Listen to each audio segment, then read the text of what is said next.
2015, I witnessed a video on YouTube that did a breakdown of an astrological event that will happen on September 23rd, 2017.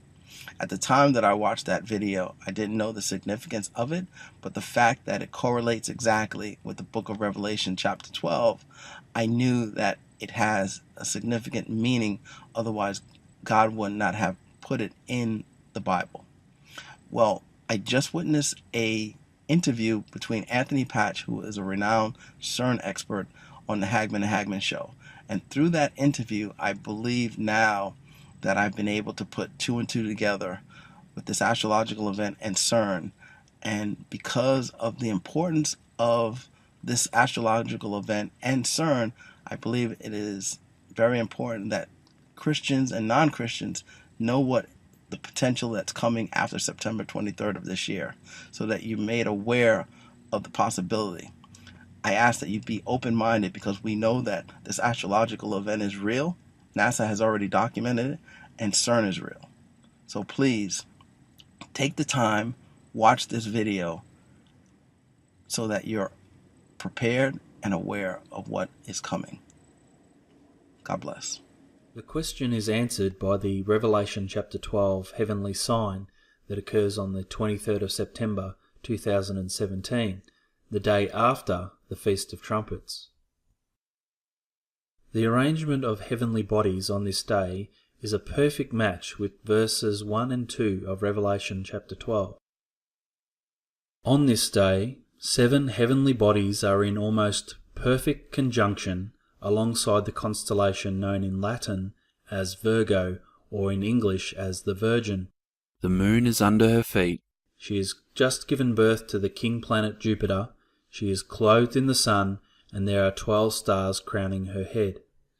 Revelation chapter 12 verses 1 and 2 says this, "And there appeared a great wonder in heaven, a woman clothed with the sun, and the moon under her feet, and upon her head a crown of 12 stars. And she, being with child, cried, travailing in birth, and pain to be delivered."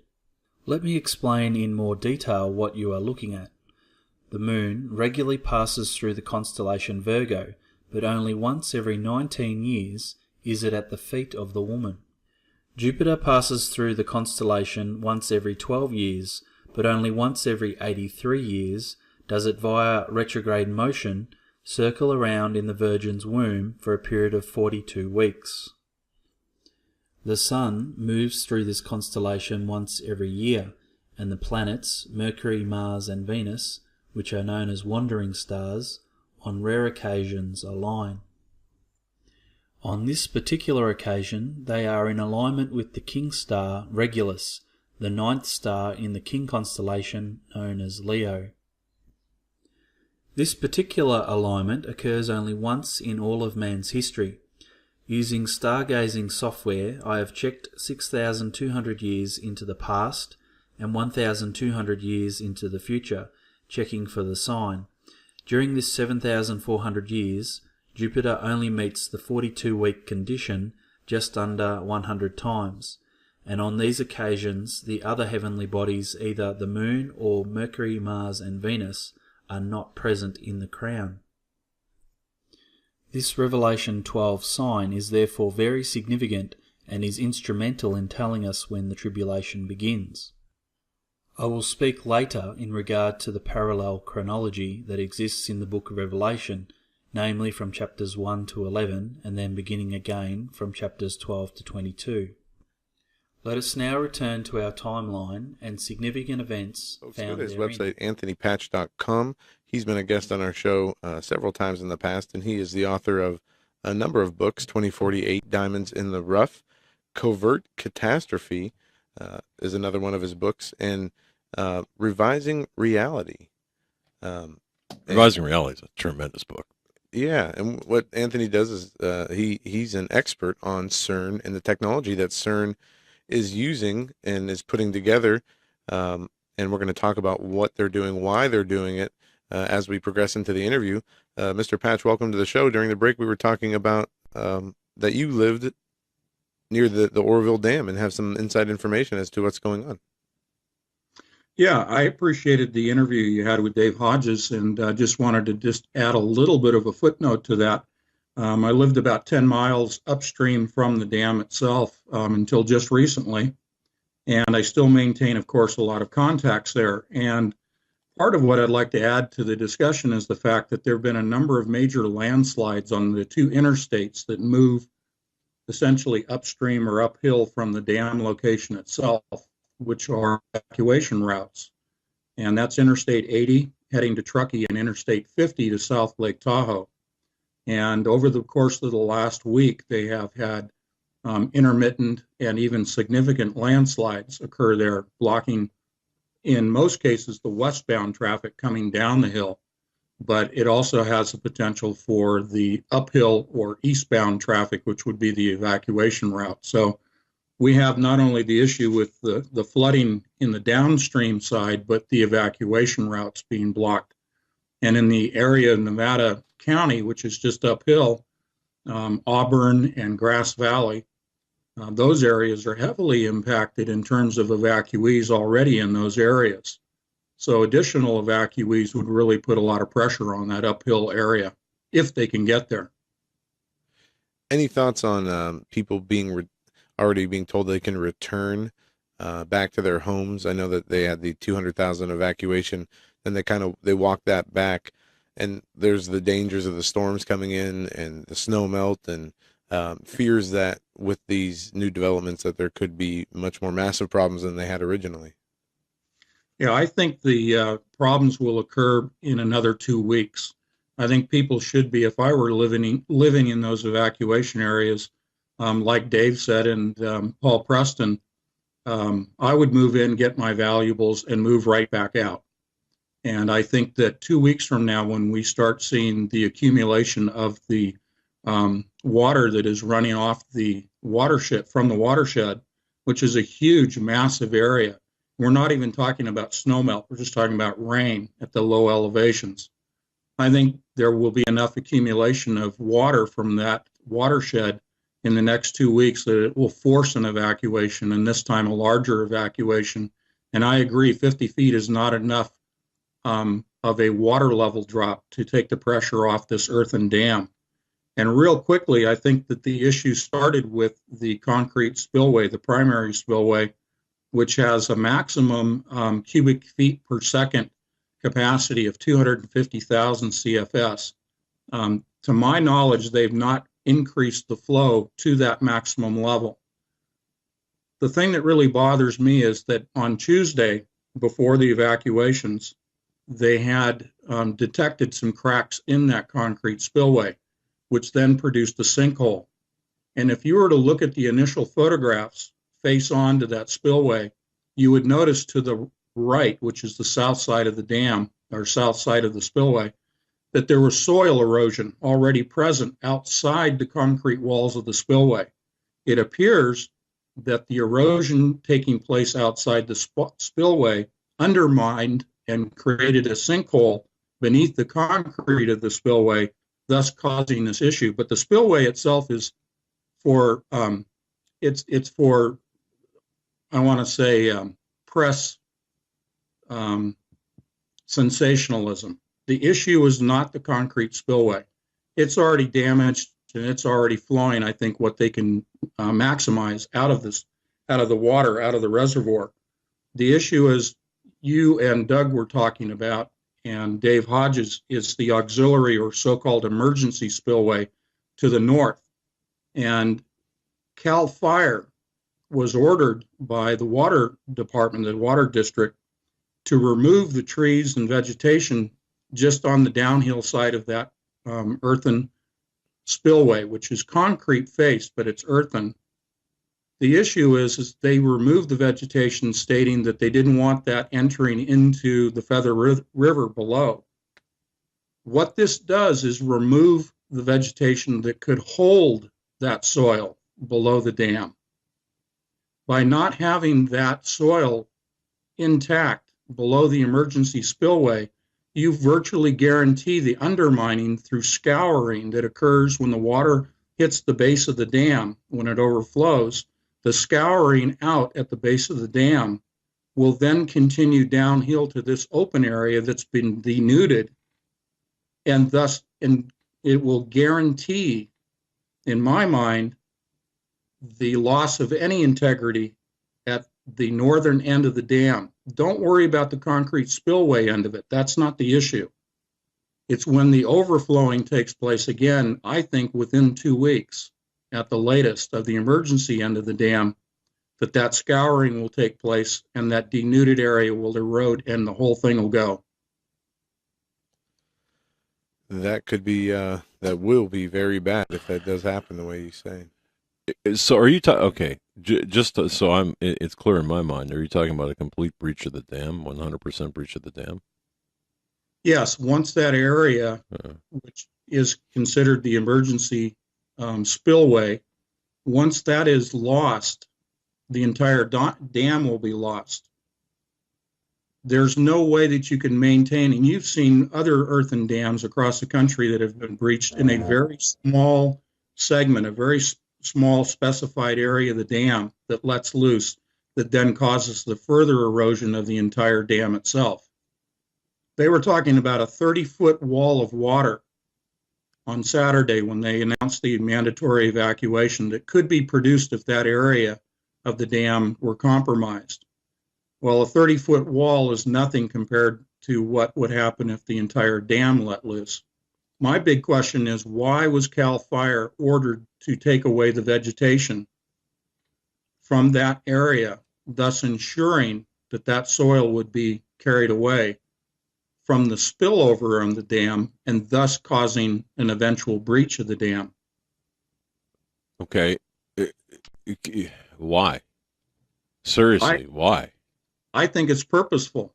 I think this goes back to the concrete spillway with the sinkhole. That was allowed to take place. Had they brought in the helicopters with the bags of stone and dropped it into the soil adjacent to the concrete spillway before the sinkhole was created, then we would have had a controlled release through the spillway at 250,000 CFS. We could have prevented the overflow at the emergency spillway end of the dam. But because they were worried about the integrity of the concrete spillway, they delayed opening the floodgates to maximum volume, and thus triggering this whole sequence of events that's taking place. And now they're behind the curve because of the 3 storms that are on the way. They're behind the curve. They will never get ahead of the game. And if we have a warm tropical front, which we do during the wintertime in California, if we have a warm tropical storm that comes through at high elevations, at snow elevations, then it will melt the snowpack. That's a virtual guarantee that the dam will break. Wow. So, and just to be clear, he's been in contact with, people on the ground, yeah. Yeah. So this is not just idle discussion. No, this comes from my law enforcement and my emergency medical contacts in the area. Wow. And Jerry Brown, Anthony, I'm looking at these people. If I was in charge of this, and if anything happens, look, I don't know, but if anything happens, they better hold these people accountable, criminally responsible, in my view, for their failures. Accountability should be going on right now. Yeah. I don't think it's going to take a dam break. I think that there's enough evidence, photographic evidence, to show that there's criminal negligence going on here. Jeez, man. Yeah, you're playing with lives, property. Think about the inconvenience and the sorrow behind everything is just immense. But think about the economic disaster this would cause. This would have ripple effects across the world because of the property loss. There's not enough insurance, reinsurance, and shared insurance coverage that would cover this. Well, this would have a devastating effect to the agricultural industry in California, the breadbasket of not only this country, but the breadbasket of the world as well. I mean, this is a huge agricultural engine and industry. And if you disrupt the water flow, I mean, we're compounding the problem with the drought that we've had in California for so many years. If you cut off the water storage, and if we look at other dams potentially having the same issues, such as Shasta up in the Redding area in Northern California, that's a larger dam in terms of what its capacity is, the water capacity, and that's further upstream. That's at the headwaters of the Sacramento River. If that dumps into the Sacramento River, you take out the entire San Joaquin Valley, the breadbasket itself. I'm not saying that there's any issues of integrity with Shasta Dam, but we didn't know about the issues with Oroville until now. But there was a lawsuit brought 5 years ago by 3 agencies, including one that was local to Oroville, and I think Greenpeace was one of them. And it was thrown out of federal court. And what they were seeking was the increasing the integrity of the emergency spillway itself. That they wanted to add additional concrete to the emergency spillway and the downhill side, exactly where they took the trees out. So they've exacerbated a known problem that was taken to court and thrown out. Wow. All right. To you, Well, back to you. Yeah. Thanks for the Yeah, it's the great Thanks for the update. counter. what do we say? You know, Yeah. period. And that's okay. All right. Wow.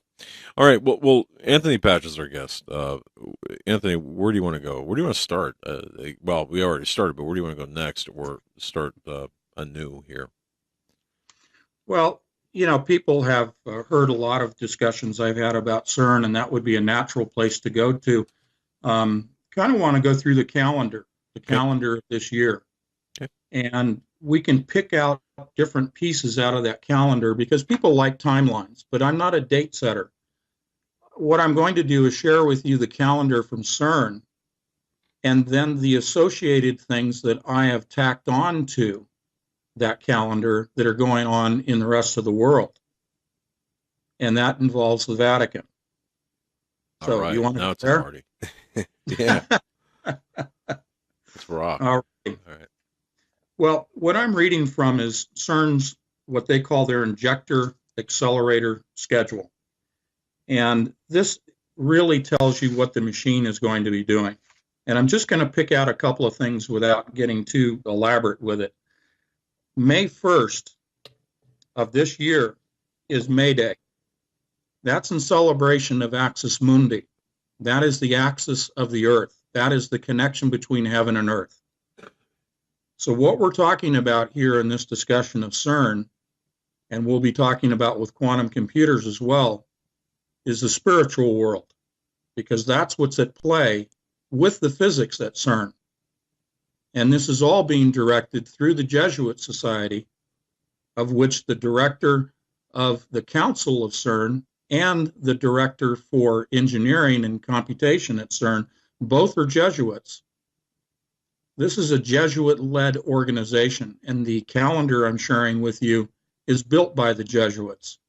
So when we talk about Axis Mundi and the connection between heaven and earth, we are talking about the discussion many times of connecting planets from CERN, specifically with Saturn. I find that fascinating. So The trying to connect, and we know that there's a hexagram on the one side of Saturn, and many believe it's a portal and a gateway. And for folks who might not be familiar with Anthony Patch or his work on CERN, CERN is a particle accelerator that is in Switzerland. It's the biggest machine of its kind in the world, and I'm not even going to try to explain any more of the technical aspects of it because I will just make a fool of myself. I'll leave that to you. But yeah, the spiritual world is something that I want to hit on. So when we get there, because there are reasons why this is in the spiritual world, what they're not only trying to do is open up portals, but what we're seeing is what we saw or what happened back in the beginning after the creation, where you know, with the Tower of Babel and Nimrod, a one world government, trying to build a stairway or portal to heaven to overthrow God. This is where we're going with this. So I'm going to turn it back over to you, Mr. Patch. No, and I'll try to make my comment short because I would like to hear from you guys. Usually on your programs, your guest is just running for several minutes in a discussion, and I would like to have more of a conversation with you gentlemen. We You're can very do that. knowledgeable. Okay. So we've got May 1st as May Day. And it is also in France, in particular with the Labor Party, they're calling for a day of strike. In fact, a worldwide strike on May 1st. May 8th, with the collider itself, they will be firing up, so to speak, their newest collider, their newest accelerator, I should be more specific, which is called Awake. And that is a linear accelerator. It's only 30 meters long, but it's been conjoined with the 27-kilometer main ring of the Large Hadron Collider. They have two accelerators merged now since November of last year when they did their first startup with Awake. What this means by joining these two is you have a 1,000-fold increase in the power derived from the collisions. And those collisions will be targeted, and I'll get to more specifics on time, but they are targeting the north area at the center point of the main ring, and that is where they will be introducing the DNA of Osiris, Nimrod, who built the Tower of Babel. The purpose of the DNA is resurrection. The purpose of CERN is resurrection of the dead. So if you want to jump in there. Is that the resurrection of the dead? Are we talking spiritual beings, or are we talking demonic entities that used to inhabit human bodies? Are we talking about human beings? Like We're not zombies? talking. We're not. I mean, when you say resurrection of the dead, we're not talking actual. What one would say resurrection of the dead. Dead. We're talking about something different, right? We are talking about the dead in the abyss. Okay. Because CERN is the doorway to the abyss. Okay. And they will be given the key to the abyss. So we are talking about back in the ancient times of Babylon, Sumerian, and also Egypt, in particular with Egypt. This was all their goal in the mummification of the kings and the gods for a later resurrection when the technology was available. Oh, okay. So is this something like what we read about in Joel, where there will be Joel's a fire? army? Yeah, there will be a fire, and it talks about the appearance of them as the appearance of horses and as horsemen. So they run, they make noises like chariots. They shall run to and fro like mighty men. They shall climb walls like men of war. They shall be thrust with a spear, but no sword shall pierce them. They shall not be wounded. Yeah, Joel's army. Yes, in addition to the locust army. All right. So when we get to that point, we know we're in the tribulation period. Are we going to see a setup to this? Are we going to have to see the man of perdition reveal himself to be the Antichrist before this happens, or is this something that could happen before the Antichrist comes on the scene? Yes, I believe this is before the Antichrist is made known, that this is the resurrection not only of the dead in the abyss, but the resurrection of the spirit of the Antichrist. And one of the indicators of that is Revelation 12, September 23rd, when we see the birthing of Jupiter, of the spirit of the Antichrist.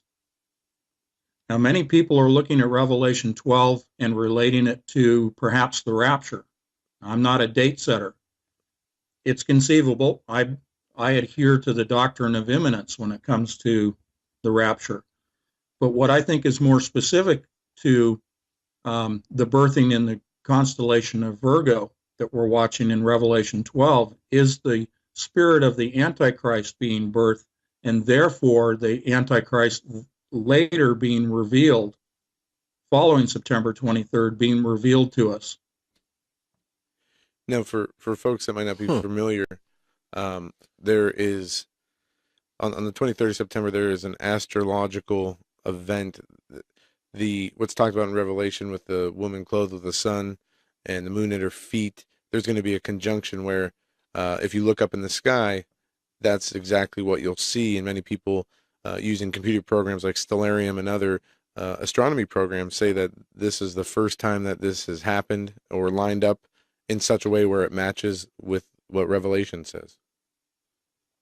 Yeah, it's been 6,000 years since this last alignment, and it will be another 6,000 years, according to Stellarium's software, that we'll see this alignment. All right. And I would just say that, I'm very, the date thing, everybody knows, not set dates, no man knows the hour. But like the blood moons, like the jubilees, it speaks to the signs of the times that we're in. Yes. And it's not to say that something is going to happen or that this is exactly what Revelation 12 was talking about, but it is very interesting when we see these events and they're happening, in proximity with this, huge technological expansion and the quantum computers, which we'll get into in a little bit because the advancements that they've continued to make there are unbelievable. But all these things seem to be happening in the same time, and they continue to be condensing as they continue to happen, which is cause for concern and cause for us to keep our eyes open. Yeah. You're expecting things to happen, though, right? I mean, because we haven't seen anything happen. Well, let me back up here. We talk about CERN. Nothing's happened, right? Nothing's happened yet. Depends on where you're looking. Well, exactly. But I mean, to the average person out there, nothing's happened. Right. Okay, so go on. Yeah, no, the obvious question is, well, there's been a lot of discussion by myself and others for several years about their goal is to open a doorway, to open a portal. Well, it hasn't happened yet. Mm-hmm. Well, that's because it's a matter of timing. And the timing is driven by their worship, their pagan belief in the constellations and their reverence for what they see as their godheads, their deities in the heavens, specifically Orion. And now we have Virgo, but we have to keep in mind that this is their belief system. It is not the belief system of those of us that are Christians. And I love it. It's their.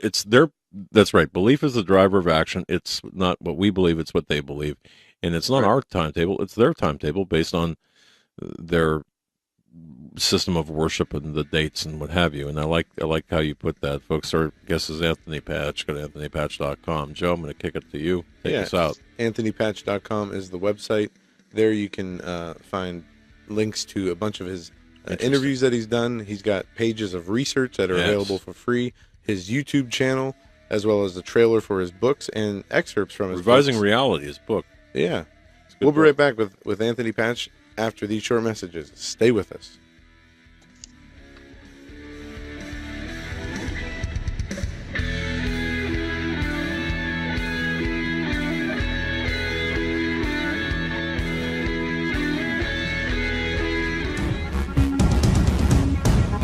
Visit HagmannReport.com for the news and articles that matter most. Stay tuned. We will be right back.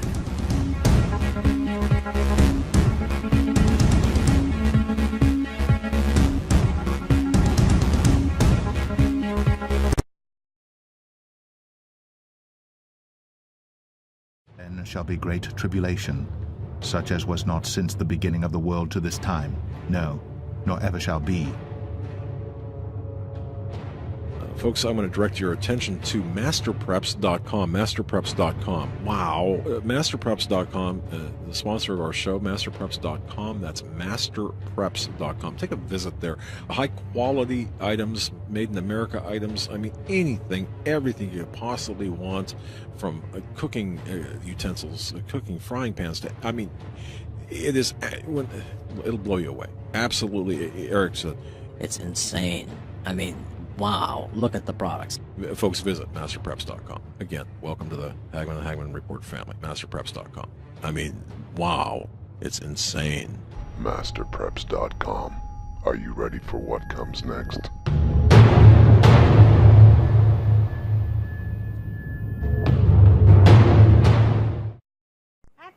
From all of us at Trading Post in the Woods, we pray you have a healthy, safe, and prosperous 2017.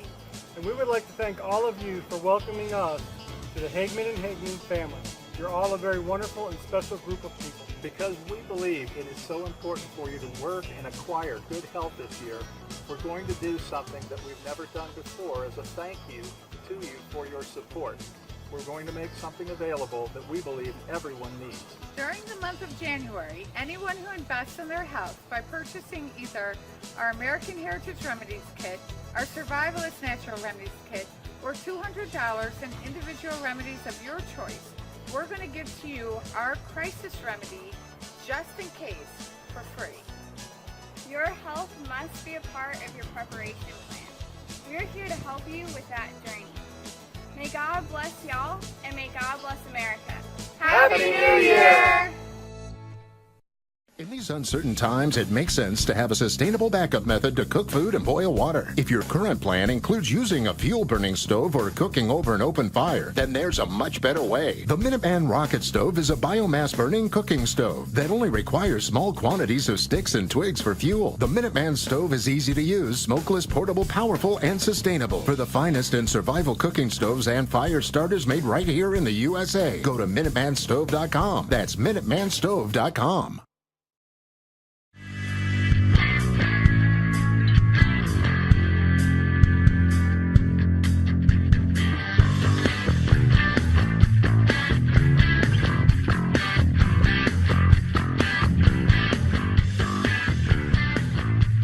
You are listening to the Hagman and Hagman.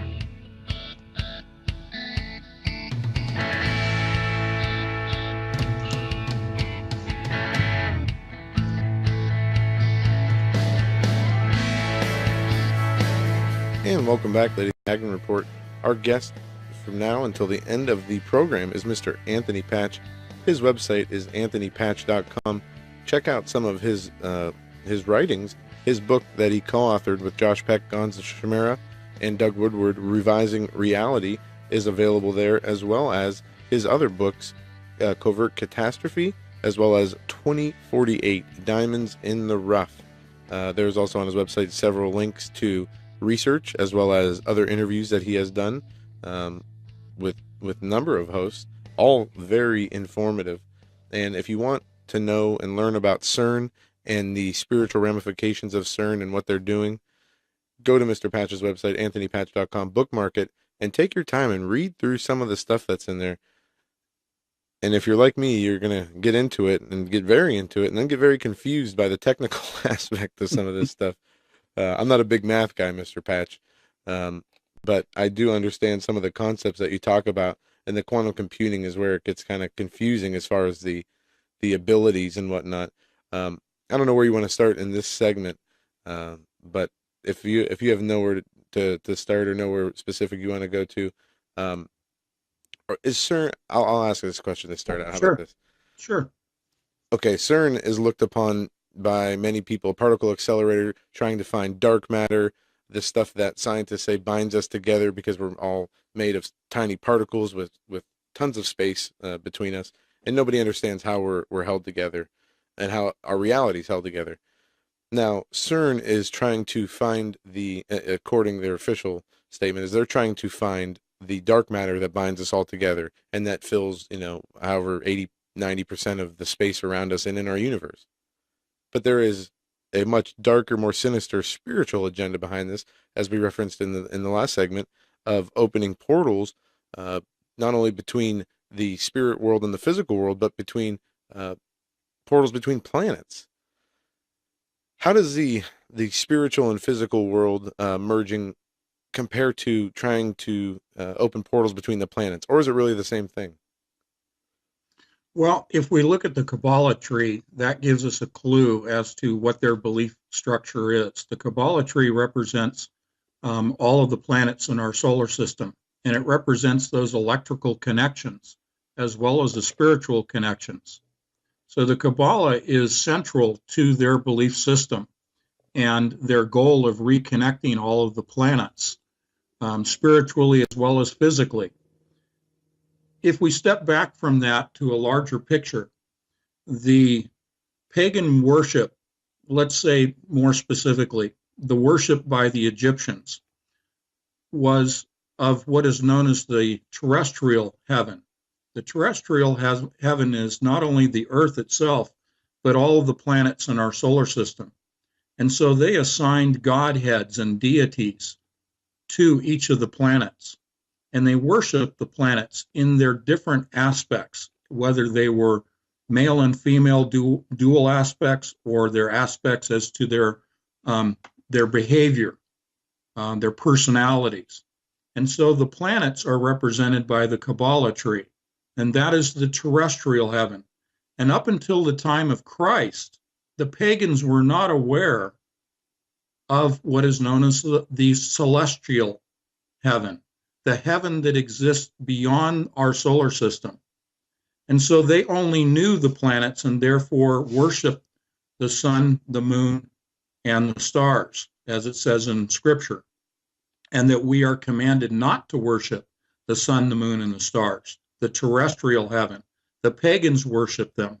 What we were called to worship, of course, was God and Jesus Christ and their occupancy of the celestial heaven.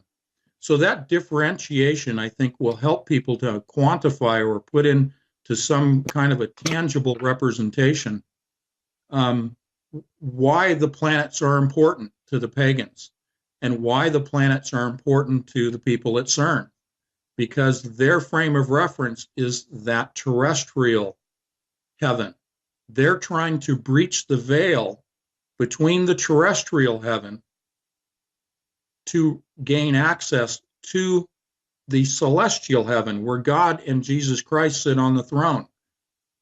So when we talk about opening a portal in a spiritual sense, that's the dynamic that's at play. It is moving from this terrestrial perspective to a celestial perspective. Now, I don't know. This next question might be a little odd. The purposes of the portals, are they for the human beings? Because in my understanding, spiritual beings should be free to move about if they're not in the abyss, if they're not in hell, would be free to move about not only the planet in my mind, but in our solar system. We see in references in Job and other references in the Bible where the devil even comes to the throne of God and has conversations with him. Sure. So is this for the purpose of bringing this on the earth, or is this for the purpose also of bringing this to the physical human sight and mind? Well, it's a two-way form of communication. It's allowing entities to come through to us that are at this point barred. It's allowing that, as we said earlier, that army from the abyss to enter our realm, our reality. They want to open the doorway to the abyss. Okay. That is their stated goal. But the other part of that, as you said, is for humans to ascend. In the New Age parlance, we hear of the fifth age, which the fifth age is due, the age of Aquarius is due in September. We're moving from the Hebraic calendar date of 5777, to 5778 in September.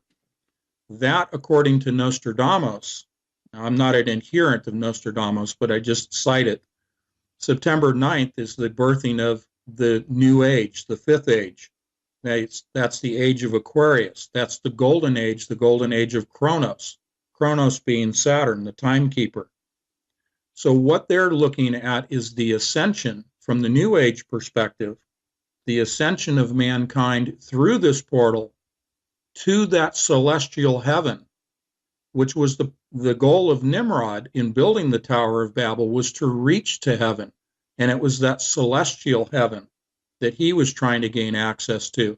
It's the same agenda at play with CERN now, is for humans to ascend to that new level that the New Age practitioners always talk about in the fifth age, is moving to that celestial heaven through this portal. Okay. Select humans, though, right? I mean, or so what you just explained was that we have. I think I've lost the signal. Can you hear us, Mr. Patch? Are we back? Yeah, can you hear me? Can you hear us? Yeah, I lost you for a few moments there. Okay, select humans though. I mean, not all, or I mean, this is not a plan for all of humanity. This is a plan for the global Luciferian elite, right? The benefactors. That's correct. Oh yeah, to clarify. Okay. And do they not think that? Do they think they'll be spared for doing this, or rewarded for being, the tools that make this happen? Very good point. This is to sidestep God's judgment. Now, you guys know as well as I do that Lucifer knows the scriptures, knows the Bible better than you and I do. Mm-hmm. And he knows what's coming, and he knows that his time is short. And therefore, his goal is to not only, as I've said on this show before, in his hubris, his goal is to kill God and his angels, that warfare, if you will, with Michael and his angels, but it is also to sidestep judgment. He truly believes in his grand deception in his own mind that he can defeat God. Yeah. You look at Isaiah, the 5 I wills. I will exalt myself above, the stars in heaven. I will be like the Most High. And he goes through those things, and exactly that's what he says, and that's what they believe. So when you talk about the spirits that are locked up in the abyss that are attempting to be unlocked, this isn't for just the destruction of humanity. This is to prepare the armies of evil to fight against God and his angels. That's correct. And we're just in the way. We are cannon fodder. Interesting. Not a battle I'd want to be in the middle of. Well, yeah. Okay. Would Okay. you like me to move on in the calendar just a little? Yeah. Yeah, please. Okay, so we were at May 1st with May Day and Axis Mundi, the connection between heaven and earth, that they will be celebrating at CERN. This is CERN's calendar, and I'm giving you holidays that they're celebrating at CERN. So that's one holiday. The next one that I would highlight is in September 7th. But just before I do that, I want to point out May 8th. May 8th is when that awake accelerator that's been merged with the main ring once again will be activated. So right after May 1st, they're going to fire up this new particle accelerator, and they will continue to do that until the 18th of December. They'll be running those two together, and we can get into the details of that later, but I want to jump to September 7th. And I cannot pronounce this because I don't speak French, but this is June Genevois. This is the date, the holiday in Geneva, as well as in France, celebrating or respecting, acknowledging the massacre that occurred with St. Bartholomew. This goes to the Reformation. This is St. Luther. This is St. Bartholomew and Luther and the Reformation of the church back in the 1500s. St. Bartholomew was skinned alive during this Reformation. And the reason that this is pertinent to our discussion of CERN is that St. Bartholomew is depicted in the Vatican by Michelangelo on let me look at my notes here. This was when the persecution of the Protestants took place in Lyon, France. But the Last Judgment in the Sistine Chapel in the Vatican, the Last Judgment is depicted in the dome by Michelangelo of St. Bartholomew. And St. Bartholomew is depicted as a man holding his skin. He was literally skinned alive. And so this ties back to my first comment about the Vatican being involved with CERN. CERN is celebrating, they're taking the day off to celebrate the massacre and the martyrdom of St. Bartholomew and the Reformation of the church. This all ties into the one world religion. what is going on with the Vatican, with St. Francis, is the merging of all of the Protestant religions with the Catholic religion, forming the one world religion.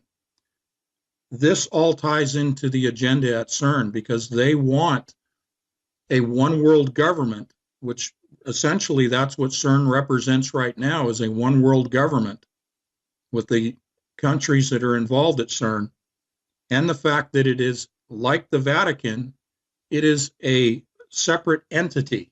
It is a nation state. CERN is. Same as the Vatican. The Vatican runs CERN, and they are trying to bring together this one world government and one world religion. And that is what is behind driving this agenda to open this portal at CERN. So go ahead and jump in there. These dates that you're going through on the calendar, are these stepping stones that they're taking to get to a final place, or is this calendar? Do they have I guess my question is, do they have a plan, a step-by-step plan, or are they pushing limits to see if it'll get them where they want to go? And what happens if they miss something? Yeah. Well, I don't think that they're going to miss anything. This has been very deliberate. I think in the physics progression, in the scientific progression, they've hit all their landmarks. They've been successful. And according to Revelation 9, they will ultimately open the portal. They will be successful. And this is part of God's plan. He's allowing this to take place. This is a tool of judgment. This is going to backfire on these guys. But the portal will open, because it is the doorway to the abyss in Revelation 9. But September 7th, this whole St. Bartholomew is a stepping stone towards September 23rd in Revelation 12. And the birth that is taking place, as I said, the realization of the Antichrist spirit in the constellation Virgo. But there's a coalescence going on. There's a coming together in September. The Vatican is celebrating a 50th Jubilee and a 500th Jubilee, and also the 100th anniversary of Fatima. This is all happening in September. And Pope Francis will be traveling to to Germany, to Wittenberg, Germany, in celebration of the 500th Jubilee. The 50th Jubilee will also be celebrated, and that has to do with Israel. But the 500th Jubilee is this St. Bartholomew discussion. This is the Reformation. It is the co-Reformation. Co meaning the Protestant and the Catholic churches coming together in a co-Reformation. They are trying to merge all of the religions together in September of this year. Now that coincides with what is going on at CERN. So you have the spiritual in lockstep development with the physics world. Will it is it that clean of an event? Maybe that's a wrong question, or the improper way to ask that question. But would it be that clean of an event? The commingling of all world religions on the date certain. Do you know what I'm asking? Yeah. In other words, will there be a definitive declaration from the Vatican? Thank you. Yeah. I don't have enough information coming out of the Vatican to say that it will be a definitive declaration, but certainly this is going to be a celebration because of all these jubilees coming together. Now, what comes out of it, I'm not privy to in a factual sense, but in a point of conjecture, I think that will be when they declare a definitive one world religion. That's pure conjecture on my part. I have no facts to back that up. So, we're time is getting close. Yeah, I think there are enough signs in the sun and the stars and the moon and whatnot to say that, yeah, we are in that season. And if we're to take anything from Nostradamus. I mean, he's not someone that I'm an adherent to, but he says on September 9th, there will be an alignment that hails or acknowledges the beginning of the Golden Age, which is the fifth age, which is occurring in September. Again, the Hebraic calendar, the new age for them, the new year, starts in September for the year 5778. And that's an alignment in Cancer with the beehive. It's called the M44 beehive constellation in Cancer. Lines up with Jupiter and the sun and the moon on September 23rd. So we have from the pagan point of view, we have quite a few alignments that are taking place throughout September in the heavens. Wow. In any way that we can tell these what CERN is running and these high increasing the energy that they use to run their tests. We see the atmosphere in the globe today with this rising division, this hate. Is there I guess a perfect or an ideal atmosphere for these events to come forward? I mean, is there going to need to be, do they need this chaos and division in order to bring about this event that will, try to bring in a false peace? Or is this something that, they just do at any time and we will fall in line? Well, I think that if we pay attention to the constellations, not from a pagan perspective, but just acknowledging what going and tracking, then I think we'll have some hints as to what they want to try to accomplish. Will they be successful? Depends on what part of the agenda that you're talking about. I think in Scripture it commands us to pay attention to Israel, and Israel being the timepiece for the events that will unfold here on the earth. So in my mind, what I do is I pay attention to CERN and science in general, and I pay attention to Israel. And we see the latest developments with the Netanyahu visiting Washington about, a single state, and Donald Trump, President Trump, saying he's happy with a two-state solution or a single-state solution. Well, for me, what I'm looking for is what will happen in terms of the timetable of the movement of the U.S. Embassy from Tel Aviv to Jerusalem. Are you guys still with me? Yeah. Oh, yeah. It's a little choppy, but no, we heard everything you said. And we did see Trump talk about moving the embassy to Jerusalem from Tel Aviv. We also heard that, it might take a little bit of time. Stan Deo, somebody and who's a guest on our show, said that that's a major step, prophetically, and it's very important to see that. Is it required in this timeline?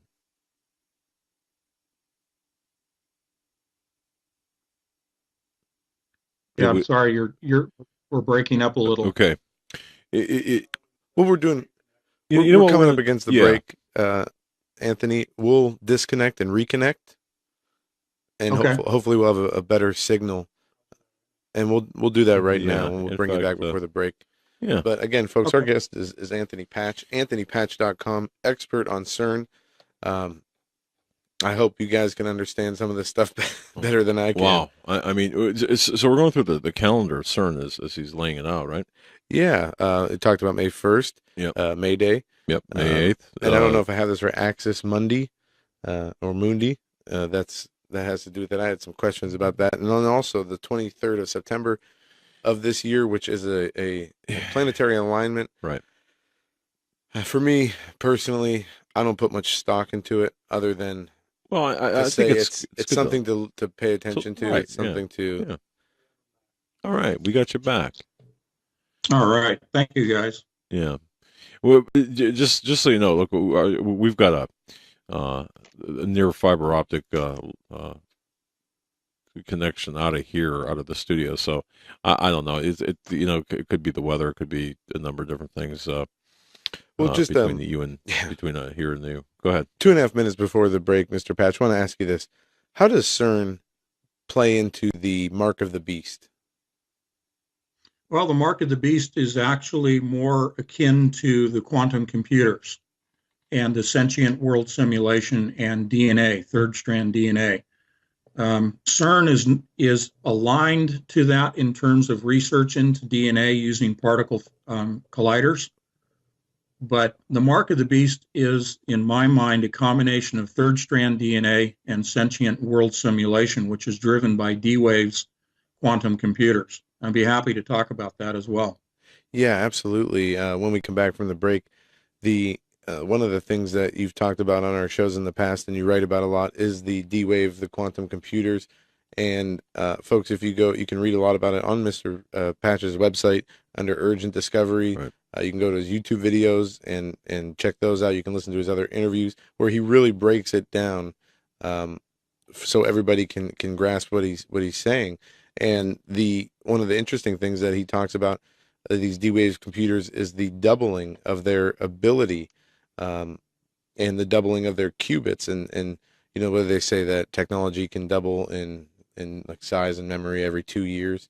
Well, they're going, you know, off the deep end here with what they're able to do. And it makes sense that this type of computer system it would be perfect for the mark of the beast system. Everybody wonders, you know, if it's an RFID chip or barcode on your hand or forehead, you know, just to catalog people, that's one thing. But the mark is going to, it's a mark of worship also, and it's going to do a lot more, and it's going to have to almost have a consciousness about it for it to function the way that I believe the Bible says it does, because it's not just you know, like a sticker from a piece of fruit you buy at a store that everybody's going to get put on their hand.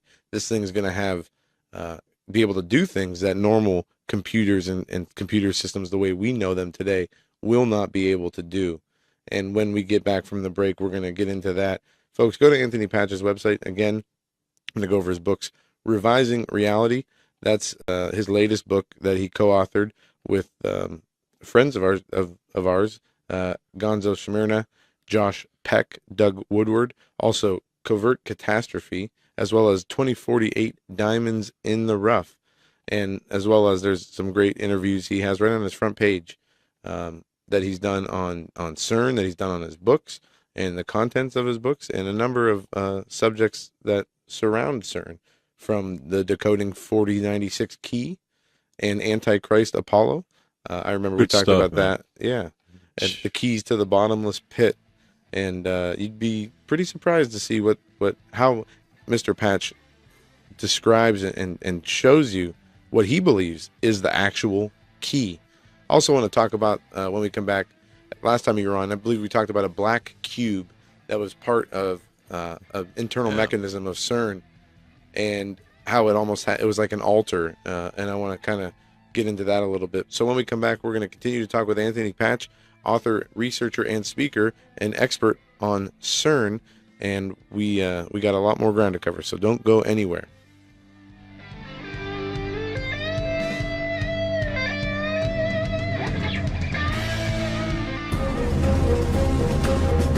Subscribe to our YouTube channel and bookmark HagmanReport.com. Stay tuned. We will be right back.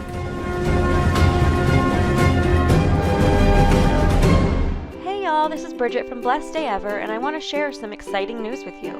JD and I have just reopened our online store, blesseddayever.com, and we now accept all major credit card and debit cards. Among many new additions, we now offer t-shirts and onesies for the little ones. We are also happy to have teamed up with Jackie Hagman to create a photography collection. For our reopening, we are offering 10% off your entire order using code HAGMAN at checkout. That's HAGMANN. What better way is there to spread God's wonderful grace than to be a living billboard for Jesus? Visit blesseddayever.com, that's blesseddayever.com, to take a look at all of our new collections. No coupon required to receive 10% off. Simply type in code HAGMAN prior to checkout. That's HAGMANN. Thanks for stopping by, and have the blessed day ever.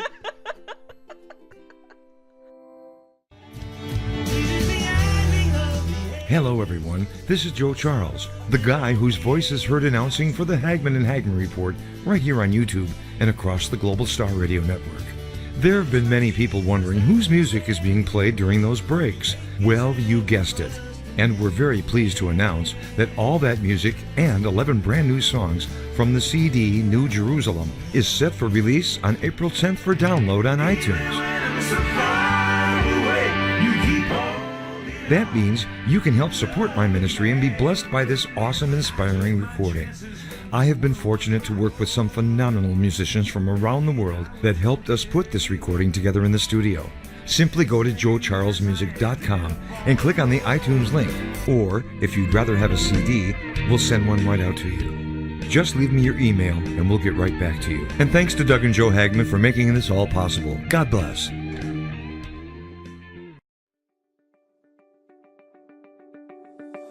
Color. It's one of the most powerful tools used to entice and engage people. Color affects your mood, evokes emotions, and communicates in ways words can't.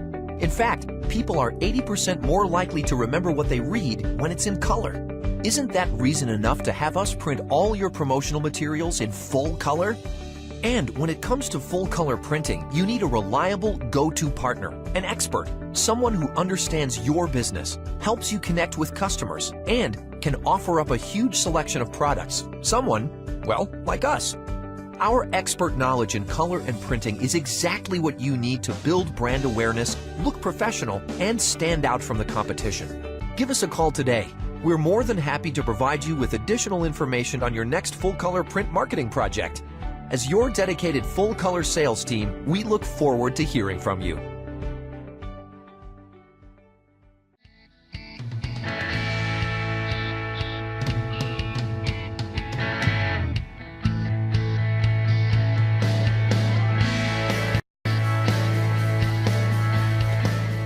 Yeah, welcome back, ladies and gentlemen. Just point something out to you. You know, we talk about potential disruptions in service, whether it be for whatever cause. And there's one thing that I would like everyone to check out. I really would. If you're listening to this broadcast, you're ahead of the curve. I know you are. You're part of the solution, not part of the problem. And I'm going to tell you something. You need to be in communication with each other. Here's what we've done. We've checked this out. We've checked this company out thoroughly, and actually we've changed over our communications to satellite communications. Right now, satellitephonestore.com. I'd like everyone to go there, satellitephonestore.com. That's satellitephonestore.com. They have Iridium 9555 satellite phones on sale at via satellitephonestore.com. But here's what they look like. I mean, it's just like a normal cellular phone. You know, you don't need one of those big dishes that you used to see back in the 1970s or 80s in the yards. You know, this is it. This is the key to communicating when everything else goes down. And I'll tell you something. This is comparable to a cell phone plan, really. Now you do need line of sight vision with satellites. You can't use these indoors, obviously, but when everything else stops working, this is what you need to go to, satellite phones, and this is the key. We checked out all sorts of companies, all sorts of plans. Bottom line, satellitephonestore.com. That's the answer. They have the best of the best. They are the best of the best. Here's the product, one of the many products. But again, be very serious. When things go down, use a satellite phone. Get one for you, get one for your wife. A shared plan, independent plans, or individual plans. It's not that expensive. It's not comparable to a cell phone plan, if you will. But you're going to need these when everything does go down. Satellitephonestore.com, satellitephonestore.com. One more time, satellitephonestore.com. And mention that you heard this on the Hagman and Hagman Report for special offers, special deals. Our guest this evening is Mr. Anthony Patch. His website is anthonypatch.com. We've been covering a lot of ground about CERN. We were talking about the mark of the beast before the break, third strand DNA, and quantum computers. Mr. Patch, I want to just throw this out to you. Artificial intelligence and quantum computing. Elon Musk was at a summit recently or is it here? It was in Dubai. It was the World Government Summit in Dubai that they talked about artificial intelligence. And he made some interesting comments on this. He stated that artificial intelligence is a digital super intelligence that will be like an alien. And he said it's not only possible, it's very probable. And not only that, he wanted to say that these super intelligent aliens are already out there probably observing us. How does artificial intelligence play into CERN and quantum computing? There you go. Well, it's a great comment, because for him to say aliens is mirroring what Gordy Rose, one of the co-founders of D-Wave, said. And it's, as you said on my website, there's a lot of information. If you go to my Urgent Discoveries tab at anthonypatch.com, I have several quotes from Gordy Rose, co-founder of D-Wave. One of the quotes is, when you stand next to one of these black cubes, when you stand next to one of these computers, it's like standing at the altar to an alien god. So for Elon Musk to be using the word alien along with Gordy Rose, there's a direct tie to what I think Elon was referring to. He was talking about D-Wave's quantum computers, described as an altar to an alien god by one of their co-founders. Now, Elon Musk also has recently discussed AI in the sense of, if we do not as humans stay ahead of the advancements in AI, we will be rendered to the equivalency of a house pet, to a cat. Huh. And so that's okay. So he was advancing as his recommendation for how to stay a step ahead of AI is for everyone to be injected through an artery in the arm, what's known as a neural lace.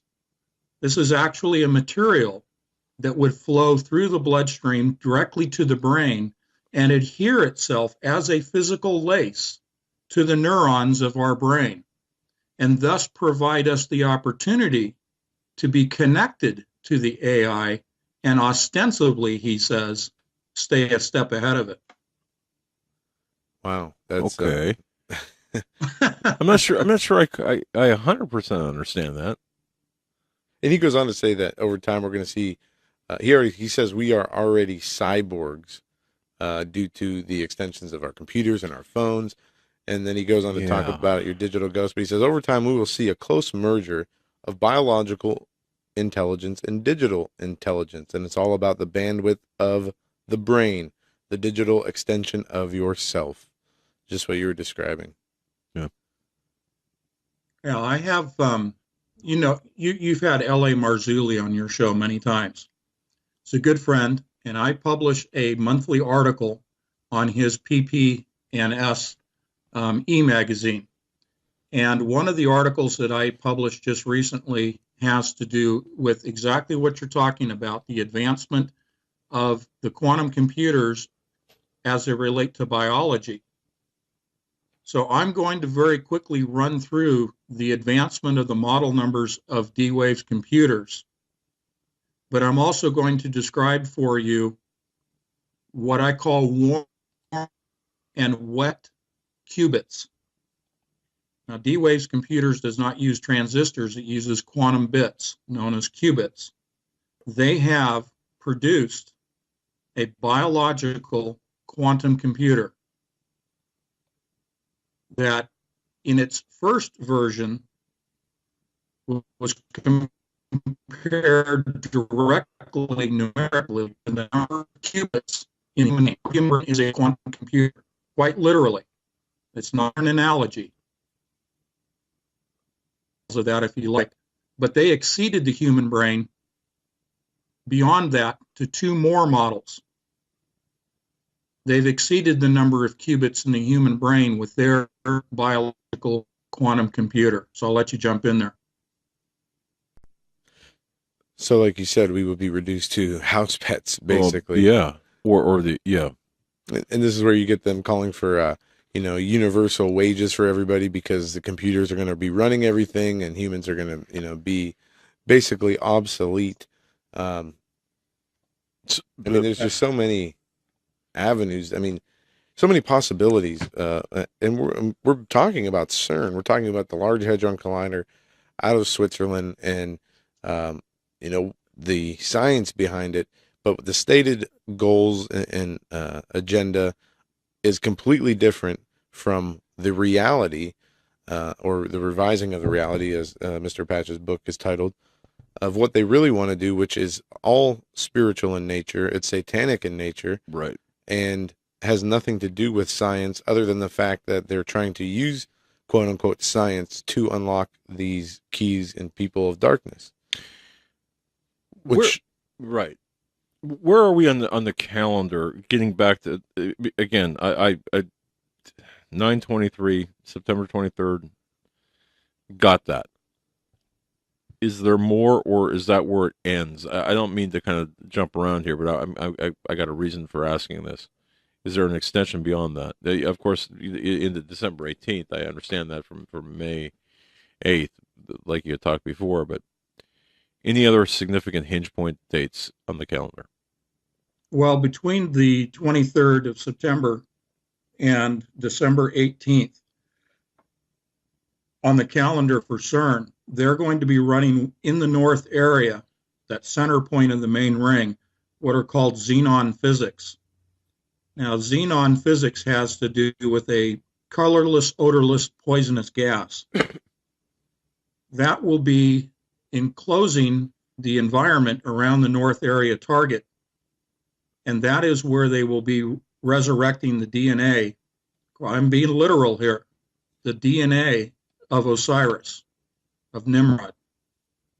And this is done utilizing the four main detectors at CERN. The four main detectors not only look at and measure the collisions that occur between accelerated particles, but if you reverse engineer the design and the components, they are massive 3-story tall MRI machines, like you'd find in a hospital. And that goes directly to DNA sequencing. DNA sequencing means that you develop a digital model of DNA, the sequence of it, the human genome, and thereby, once you have a digital model in a piece of software, you can then resequence that DNA, and utilizing the amino acids and nucleotides, the building blocks of DNA, you can then recreate a biological copy of the original from which the digitized DNA was derived. But you can also, before you resurrect that DNA or reconstitute it using an MRI machine and a sequencer, you can also change that sequence to whatever pattern you want. And create a new biological life form. Now, one last thing, I'll let you jump in. Not only are the detectors an MRI machine, but they are also bioprinters. They are 3D bioprinters for the purpose of reconstituting the DNA as a life form. That's fascinating. That's what I was going to ask you. It's just basically a 3D printer. But where do they get the source DNA? That's my next question. Do they need an ancestor? Do they need original DNA?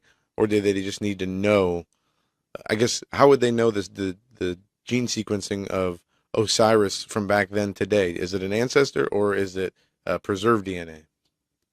One of the reasons we went into Iraq was to retrieve the head of Osiris, which is in a jar, which is containing what they call the sacred fire. And the sacred fire protects the DNA of Osiris. Quite literally, the Vatican has in its possession the head of Osiris in this jar, and it will be transported anywhere between September 9th and September 23rd to the North Area target at CERN, and they will begin the resurrection process. All right, let me see if I get this straight here.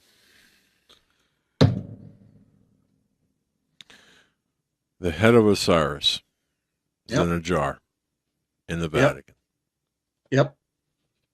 And where'd this come from? The Iraq, right? Yep. Probably from the Baghdad Museum. I'm sure it wasn't on display. No. It's got to be pretty gamey by now, right? Yeah. Now you go to Egypt, the mummies, as I said at the outset of the program. The reason for the preservation of the bodies is for a latter-day resurrection. We're in that latter day. So not only Osiris's DNA, but the DNA of their pharaohs, of their gods, is what they seek to resurrect using these MRI and biological 3D printers. Now, this is all the technology that comes out of, for example, as one person that I've noted in many of my interviews, Dr. Craig Ventnor. His human genome was the first genome that was sequenced, and that was done at Berkeley and in Walnut Creek right next door. And he has founded the Center for Human Longevity. That's in La Jolla, California.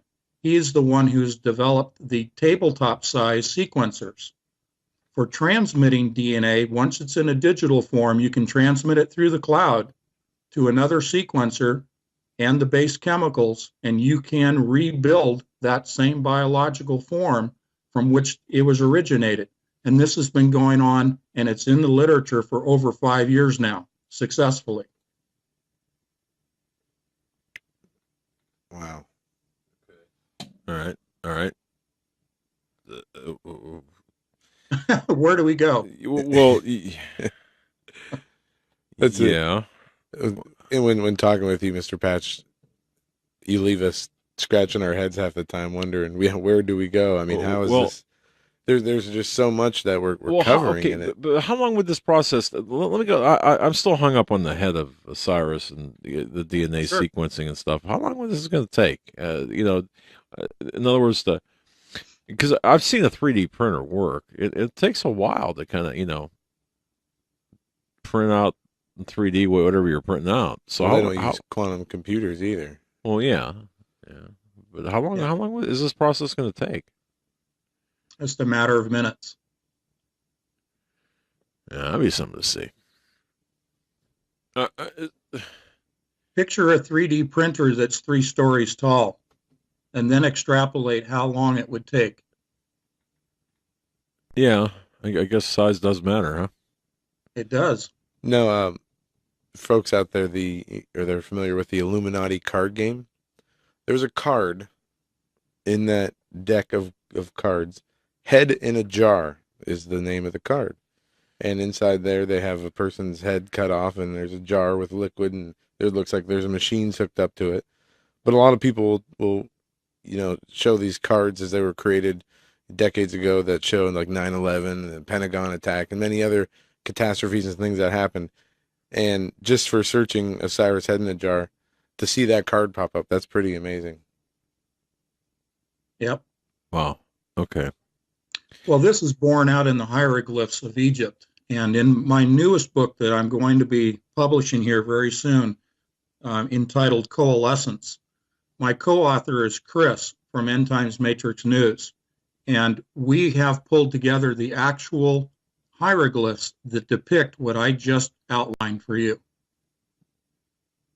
Okay. No,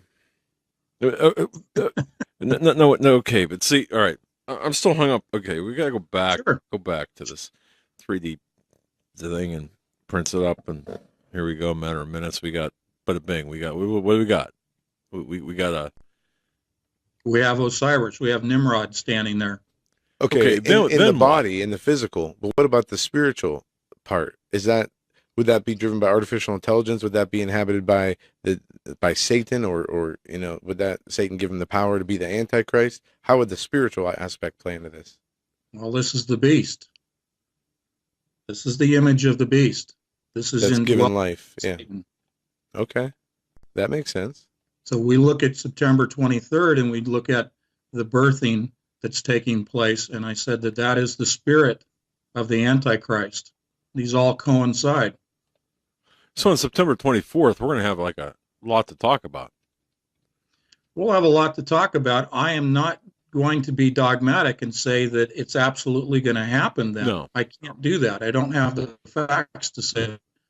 But there's so much that's coalescing then. Yeah, and I don't mean to make light of this or pin down the date or anything like that, but what I'm saying is when this does happen, I guess, boy, it changes everything. Yeah, it does. So, do the guys, in the white coats, working at the computers, doing the whatever they're doing, thinking whatever they're thinking? I mean, do they know what? I mean, do they know at the end of the, when they push enter or print for P for print? I mean, do they know what they're doing and what's coming? Or are they going to be, like, holy crap, what the heck is this? Well, as we've discussed before, there's a lot of compartmentalization that goes on, but those that are driving the agenda and know how all the pieces fit together know exactly what's happening when they hit enter. Okay. Wow. And just doing some quick searching and reading. This is the reason the machine power out was built. This is for resurrection. Let's go to, just as a sidestep, just for fun. All right. E equals MC squared. E equals MC squared from Einstein. Okay? If you look at that with a different set of glasses on, it is energy being converted into matter.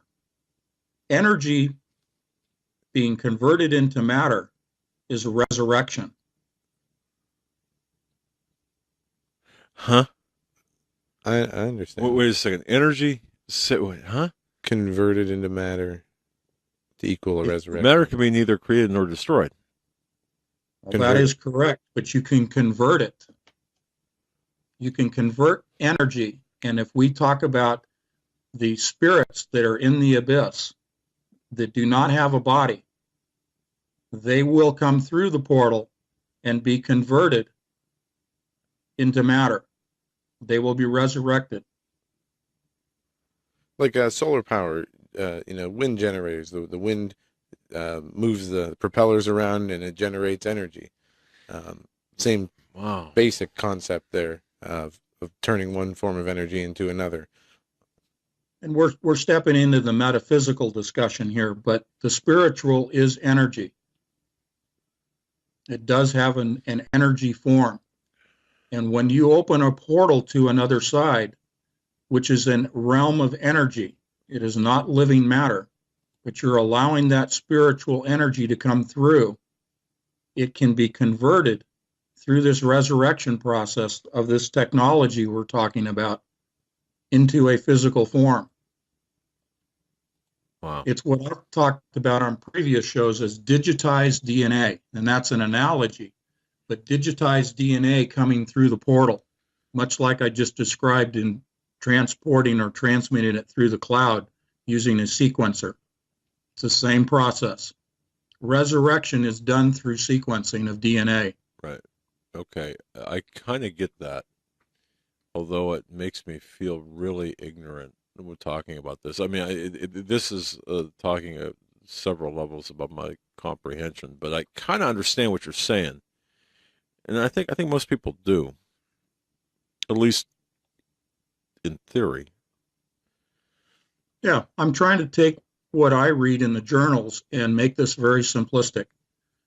And we don't have the time to go into a long dialogue about it. That's why I write books, is to give all of the contextual and evidentiary information so people can see it in that context and digest it at their own leisure.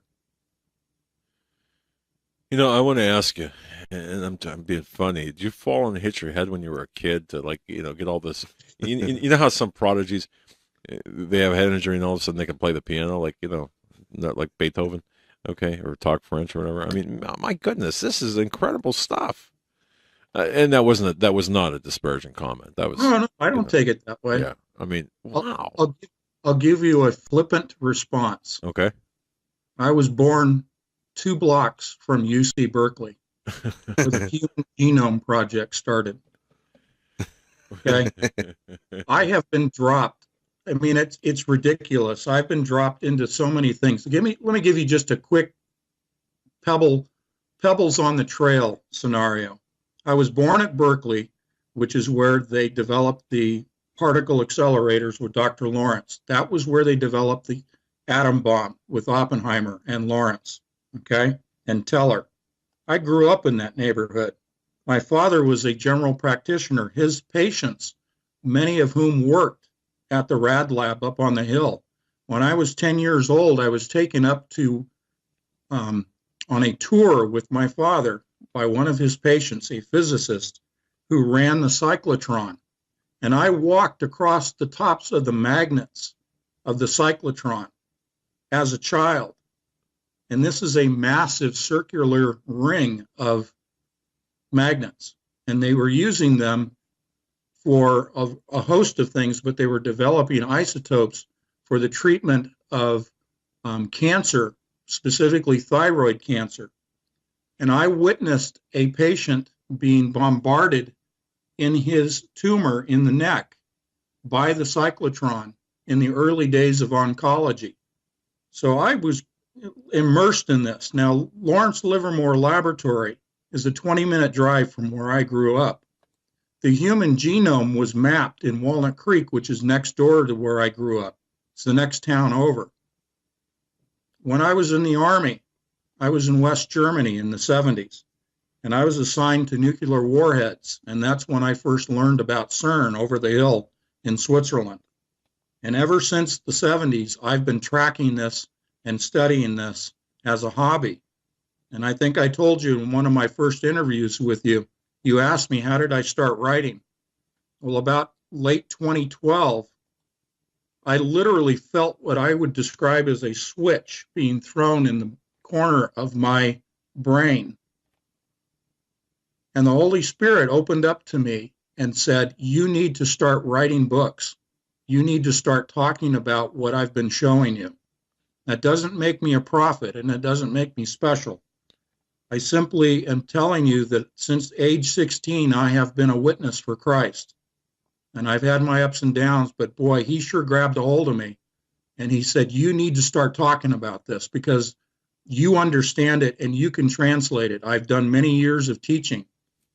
And so now that's what I'm doing. Wow. Yeah, you certainly can translate it. The only thing I can do is just point to you and say what he said, you know. I'm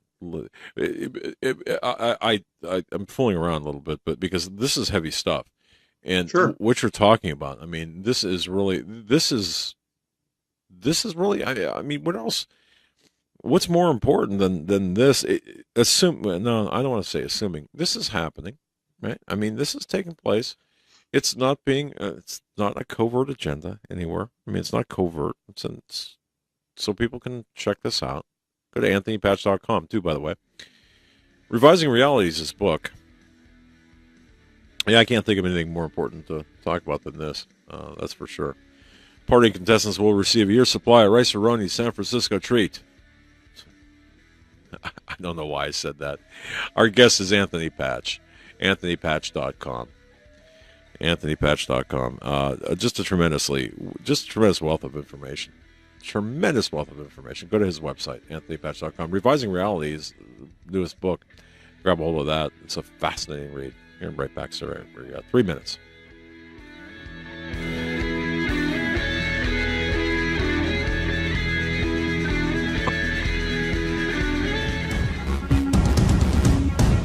Visit HagmannReport.com for the news and articles that matter most. Stay tuned. We will be right back.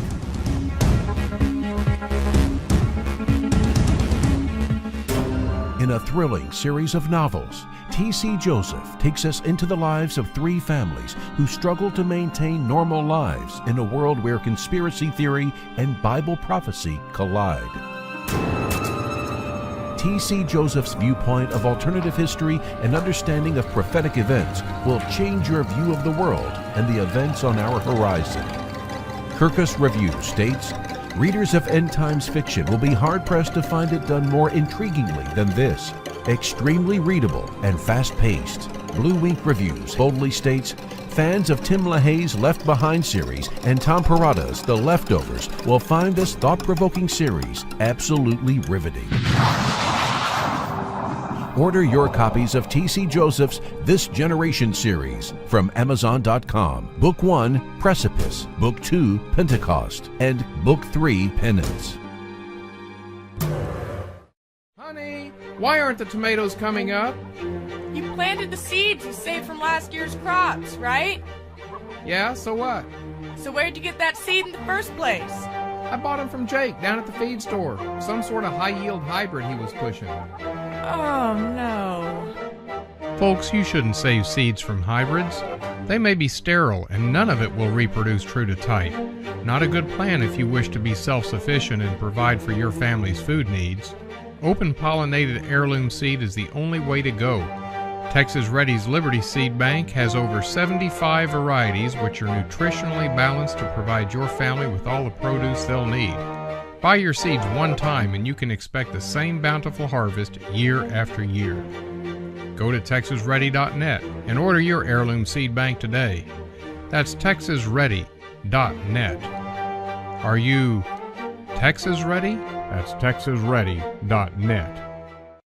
For investors, timberland has become the symbol of safety. Global tropical timber demand continues to surge as the world's population increases. The need for managed, sustainable timber production forests has never been greater. When stock markets crash, trees keep growing. Direct ownership of fully managed tropical timberland acreage is now available to accredited investors. Prime, valuable hardwood groves close to the beautiful Costa Rican border generate and maintain superior long-term wealth. Consider visiting our forest plantations. Qualified accredited investors should go to PreciousTimberProfits.com or dial 855-888-6288 for more information. Call 855-888-6288 or visit PreciousTimberProfits.com. This announcement does not constitute either an offer to sell securities or a solicitation of an offer to purchase. Offering made by prospectus only. 855-888-6288, PreciousTimberProfits.com. PreciousTimberProfits.com.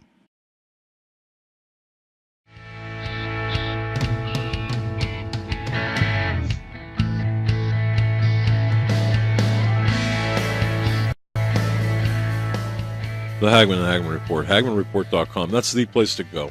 Bookmark HagmanReport.com. And folks, do us a favor. Go to Hagman Report or wherever, HagmanHagman.com. That's the show page. But subscribe. Subscribe to our. I'm going through this, puberty.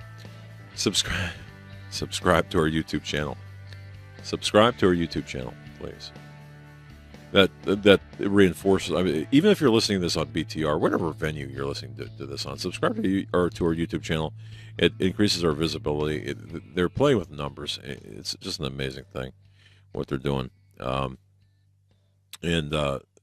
that assists us in getting the message out. Like people like Anthony Patch, who's got an intense message to get out.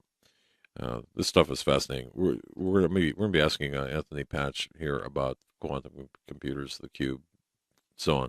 Before we get back to Mr. Patch, Texas Ready, TexasReady.net. Go to TexasReady.net, folks. TexasReady.net for seed banks. Look, if I have to convince you to plan, then I might as well just talk to the wall. You've got a plan. You got to prepare. You need, among other things, in addition to food, you need seed banks. Texas Ready's got the best of the best. They have over 80-plus varieties of vegetables and fruits, including 8 dual-purpose herbs, culinary and medicinal purposes. The larger banks contain training manuals with, that teach you how to garden properly. The seed banks that are sent out by Texas Ready are the best of the best. They use the highest quality seeds, regionally appropriate, open pollinated heirloom seeds. They're certified seeds. Most seed bank companies don't use those because they cost more. Texas Ready thinks their customers are worth it. And the germination rate on their seeds is just absolutely outstanding. Year after year, this will take care of you. This is an investment in your future. This is something, if you have, perhaps few others will, but take advantage of this. TexasReady.net. That's TexasReady.net. TexasReady.net. Please do yourself a favor. Take advantage of this offer. Go to TexasReady.net. Make sure you let them know the Hagman and Hagman Report sent you. All right, we're talking with Anthony Patch. He's been with us since 8 o'clock, being very gracious with his time. He'll be with us and through the end of the show, which is this segment. And we have been talking about CERN. We've been talking about the quantum computing, the black cubes. Where do you want to start, Mr. Patch, with the cubes? Yeah, let's start with the cube and Saturn just real quickly, and we'll move into the cube as far as the quantum computers at D-Wave are concerned. Doug, several interviews I have cited your comment to me about your conversation with an intelligence community contact relative to the cube and Saturn. Yes. And I appreciate that because that provides some, cross-referencing to the cube. But specifically, and I haven't divulged this before, but the construct, what that cube is really made of, and that is metallic hydrogen. That's the core of Saturn, is metallic hydrogen. It's under such incredible pressure that it actually forms hydrogen, normally a gas, into a metal. I've a representation of that is. I've actually seen this before. I've seen that happen. Not in large quantities, but a very small, very very intense compression, very small quantity. Right. Right. Okay. Yep. In the laboratory, it's produced that way. Sure. But if we want to go to the quantum computers, the latest news in D-Wave computing is they sold in January of this year to Temporal Defense Systems the model 2000Q. That means it has 2,000 qubits in this computer. Now, previous to that, they had the 1024 and the 520, the 512. The 512 has been the most prolific model sold, which went to Lockheed, USC, Google, Amazon, and the NSA Processing Center, data center in Utah. So the 2000Q is actually the 2048 model, 2048 qubits, but they just call it the 2000, just like the 1024 model that they sold to the NSA and to Google. They each received the 1024 model. They only called it the 1000 qubit. They're kind of funny with what they released to the public, but those are the actual numbers. So Temporal Defense Systems, and they are involved in cryptology and the protecting of secret transmissions. So there's a lot more behind that, but I just wanted to give you a quick update on what they're doing. I'm going to jump real quickly because of time to what I referred to earlier as the warm and wet qubits. That is a quantum computer that has 65,536 qubits. That number is significant, but because 65,536 is the exact same number in the human brain, in a neuron, in a microtubule of what are known as tubulin dimers, D-I-M-E-R-S. Tubulin dimers are arranged in pairs, a 0 and a 1. They are the quantum qubits of the human brain, therefore a quantum computer. The tubulin dimers are binary, the same way that qubits are binary in a quantum computer.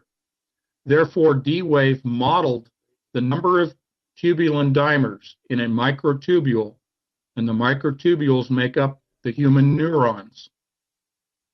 They have a computer, biological, comprised of calcium, phosphorus, and oxygen, forming tubulin dimers in the equivalent number as the tubulin dimers in the human brain. They literally have a biological computer. I'll let you jump in there. To what end? I mean, a biological computer. Artificial intelligence and sentience. Okay. And yeah, it's the AI, and this is the system. This is the system that is running the present-day sentient world simulation. It is a sentient simulation of our environment. It is the living, breathing matrix. And this is talked about in Scripture in different ways. In Daniel, and Mr. Patch, we're going to have to reconnect with you because the video is kind of very spotty and the audio is choppy. Go figure, right? I mean, So we're going to disconnect and connect right now. But in Daniel, I believe it's 242. Just let me check, make sure. It's in chapter 2 somewhere. It talks about how they will try to cleave. Okay, that humans, the angels or Nephilim, will try to cleave with humans, but they will not be successful in the end times. And this is when the description is being given of Nebuchadnezzar's dream of the different kingdoms. And it says about how they will try to cleave to one another, but they will not be able to mingle. And when we're talking about the recreation of a biological entity, that the Antichrist, Nimrod or Osiris reborn, I mean, to me, that's just, it's amazing. And what's even more amazing is, if you do some research on this, there are arguments that people like Gary Stearman have made. Tom Horn has written a book about this, and there are lots of theories, and I say theories backed up by scripture and scriptural interpretations about how this could happen and how even the scriptures lay it out. And it's very eye-opening. One thing we do know is that as in the days of Noah, so shall it be in the days in the coming of the Son of Man, when Jesus returns, before Jesus returns. We know there's going to be the mark of the beast, the one world Antichrist kingdom will be here, and Jesus will crush it upon his return. All these things were foretold in the Bible. And when we look at this from a biblical and a scriptural perspective, it makes a lot of sense. Now, there's a lot of theories on how it could happen or which way it can happen, but I think we can all agree that CERN is being used as the primary tool to make this happen. Not only to merge the spiritual world with the physical world, but to bring back this Antichrist kingdom with the keys to the bottomless pit being the key opening the bottomless pit to release these entities with the Antichrist. Yes, CERN is the key to the bottomless pit, one by location over the bottomless pit, but two in conjunction with the quantum computers from D-Wave, because the key is a cryptological key, and you have to break Shor's algorithm 2048 and 4096 in order to break that cryptological key. That's why the key to the bottomless pit that's given to the angel is a code, and you have to break the code with a quantum computer. And then in order to have the beast system, you have to have these models of computers that I will quickly run through. If you'd like to hear the string of the numbers, I can give those to you. Yeah, indeed. I think people would like that. Well, what I have not disclosed before is the 12th model. I'm going to start there. There's 12 models of D-Wave computers. The 12th model has 262,144 qubits. That's 262,144. That's the 12th model. And as you know from Scripture, 12 is a very significant number. Now, working back from that, I'm going to just give you these numbers very quickly. The first model they released to the public, I think I just lost you guys. No, we're still here. We still have you. Okay, I lost the image, but they started at 128, and it progressed all the way up to the 12th model. So 128 was the first model, and I'm not going to give you all the numbers in between, but the 12th model is the one I just gave you.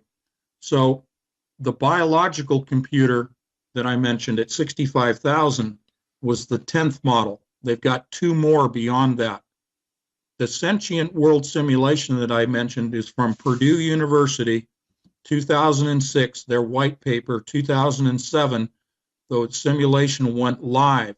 The simulation, as it developed, works lockstep with the development of the model numbers of the D-Wave computers. D-Wave runs not only the sentient world simulation, but it also runs what's going on at CERN and will be controlling the opening of the portal so as not to create a vacuum bubble as described by Dr. Stephen Hawking. I take it a vacuum bubble would be bad, huh? Well, it would expand at the speed of light, according to Hawking. And so the quantum computer, which is an interdimensional communications tool, controls that. The aspect of interdimensional communications, again, is outlined in my article with L.A. Marzulli's e-magazine, but it has everything to do with where we are now with 5G Wi-Fi. 5G Wi-Fi is the fifth model of D-Wave's computer, the 2048. The 2000Q that was just sold to Temporal Dynamics is in line with 5G. They're one and the same. We are presently immersed in the sentient world simulation and immersed in 5G Wi-Fi. Iridium Corporation 3 weeks ago launched on the SpaceX program, launched 10 satellites into a constellation pattern of geosynchronous satellites that are broadcasting to every square foot on the planet a 5G full immersion signal. And that ties to Temporal Dynamics and D-Wave's 2048 2000Q computer. And that's only the fifth model out of 12. What does that do to us? Being immersed in that 5G Wi-Fi soup, morass, whatever. Well, this is all part of the psychological manipulation. This is for the ultimate control of us, and this is all part of the Mark of the Beast system. This will be the system that will broadcast the signal to the nano particulates, the nanoparticles that reside in every person's body right now that are laying dormant. These nanoparticles that have been sprayed upon us are dormant and awaiting a signal from these geosynchronous 5G Wi-Fi systems that once you make the decision through free will to accept the mark of the beast, these nanoparticles will be activated to then grow the third strand of DNA within our bodies and within our minds, and we will lose all awareness that we have even been changed, and we will be rendered to the serf class of humanity. Okay, but how do we stop that? In other words, okay, so I understand you've got to say you got to accept the change, but how do we? How is that? I understand free will. I understand that, but how do we say no? Holy Spirit. Holy Spirit. Very simple.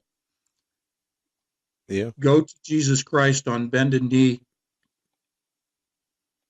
Commit to him your sins. Accept the Holy Spirit into your heart and take on the full armor of God. This is a literal full armor of God, the Holy Spirit. It has been proven definitively that with remote sensing devices, call it the intelligence community, will scan people in church, congregations, and they can detect the people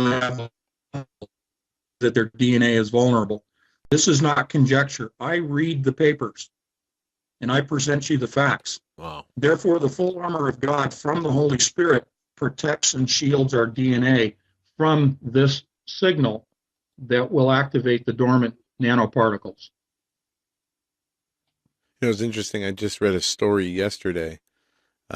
I did not watch the video. There was a video attached with it that showed a 5G network being set up, and it showed the effects that once it was turned on that it had on livestock, on cattle that were in this area. And just from it said that they were acting crazy, running around, acting in ways that they never acted before.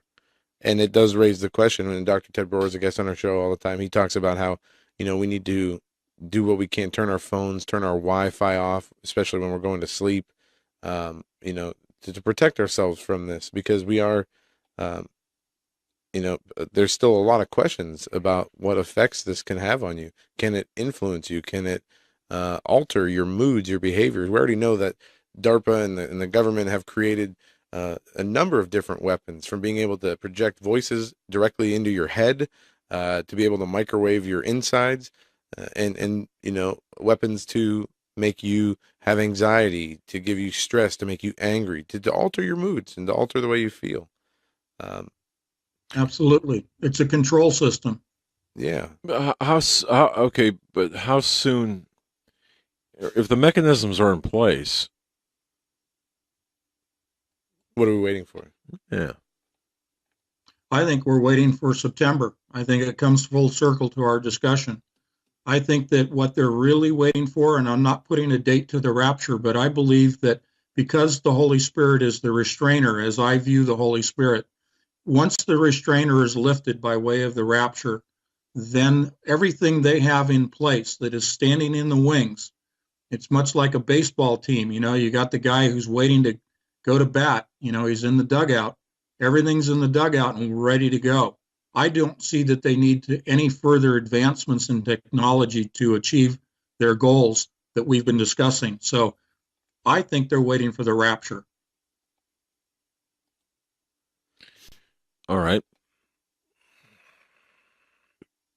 I'm just, I don't know, like everyone else, I think I'm processing all of this. Well, without regard to the rapture aside for a moment, okay, we've got to make it, you've got to make a conscious decision will have to be made to be part of this system. If you're not part of the system, well, okay. You'll be persecuted, you won't be part of society. I guess my question is, why would there be a free will? Why allow this? Why allow free will here? I mean, why are they playing by the rules? Because they can't overcome God's plan. This is all God's plan, and God's allowing all this to happen in His time, to His schedule, and by His methodologies. Yeah. Okay. Yes, Satan gets away with what God allows him to. And has to work inside those parameters, and that's the way it has to be. The devil or Satan thinks that he has been wronged by God, that God has treated him unfairly, and has, through his pride and self-deception, has spent all of his existence trying to prove to everybody, humans and angels and all included, that God is unjust. So God is allowing Satan to work, just like Job, just how Satan was allowed to afflict Job, first by taking away his livestock, and then his family, and then his health. And Satan said to God, the only reason he worships you is because of all the things you bless him with. Take these things away and curse him, and he'll curse you to your face. It was a test of Job's faith. Yep. All of this discussion about technology and the spiritual, for me, as a witness for the glory of God, is to provide people evidence that I hope will make them stop in their tracks, think about the reality of what I'm talking about and that you guys are adding to, and realize that a choice has to be made.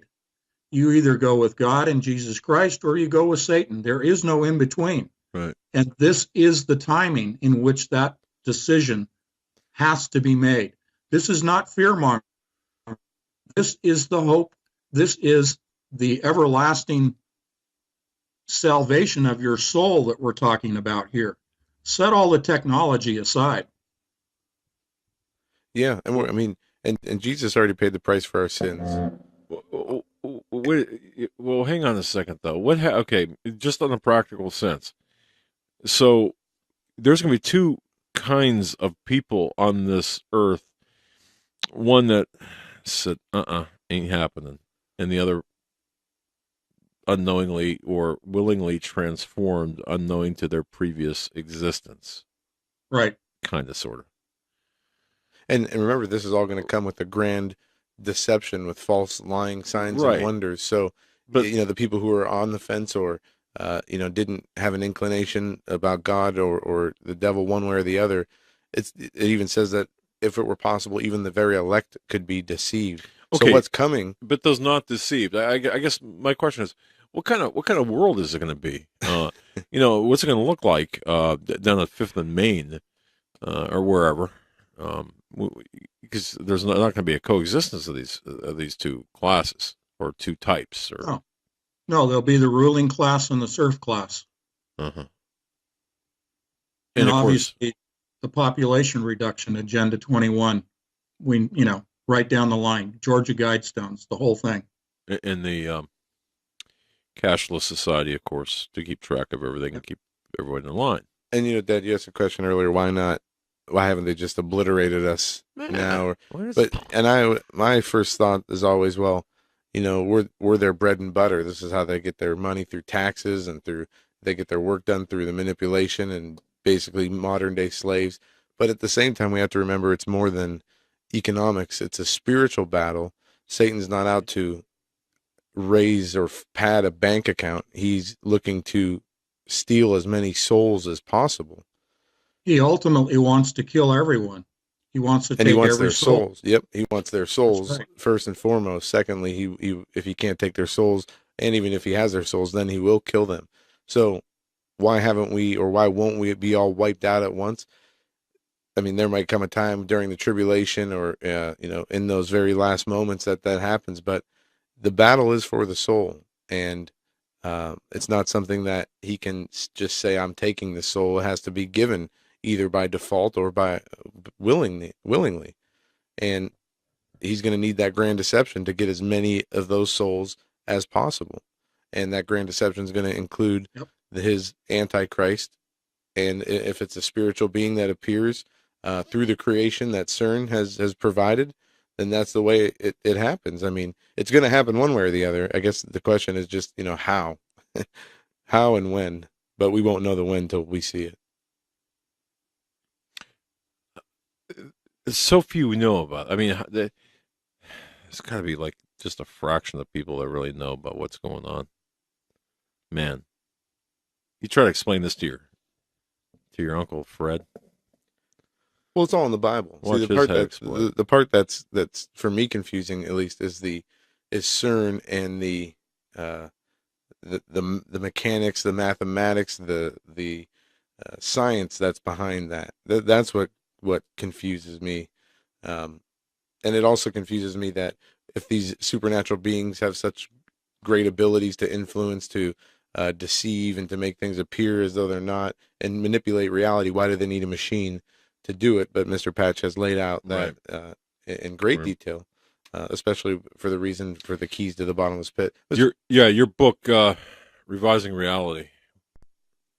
Plug other things too. You got anything upcoming? A couple of minutes here. Okay, thank you. I appreciate that. We have a DVD of the book Revising Reality that will be available tomorrow through Douglas Woodward, through S. Douglas Woodward's website initially. It's being fulfilled through Amazon. It is a PowerPoint presentation with an awful lot of beautiful graphics put together. Lynn Lee Oz hosted the discussion between Douglas and myself, talking about CERN, talking about the D-Wave computers, and talking about DNA.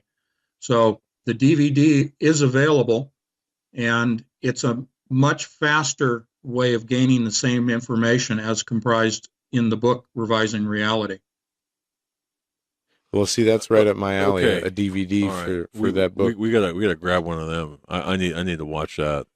This is one of those things where I'll be watching and reading at the same time, trying to get a better understanding. We'll send them to you. Okay, but where do people go to get that? Through Anthony Patch? Doug Woodward. Doug Woodward. Go through Douglas Woodward. Doomsday Doug is his website, Doomsday Doug. But I'll post it on my website as soon as we've got the link from Amazon. That'll be tomorrow, and it'll be on my homepage at anthonypatch.com. Gotta watch that. Gotta really get a handle on this stuff, because we have to be the front lines. We are the front lines. You're the front line. You're giving out this information, making people aware of the mechanics of the takeover, and for all the little crack and wise I did. Honestly, this is important stuff. All right. I mean, well, I thank you for the opportunity to get the information out to as many people as we can. Yeah.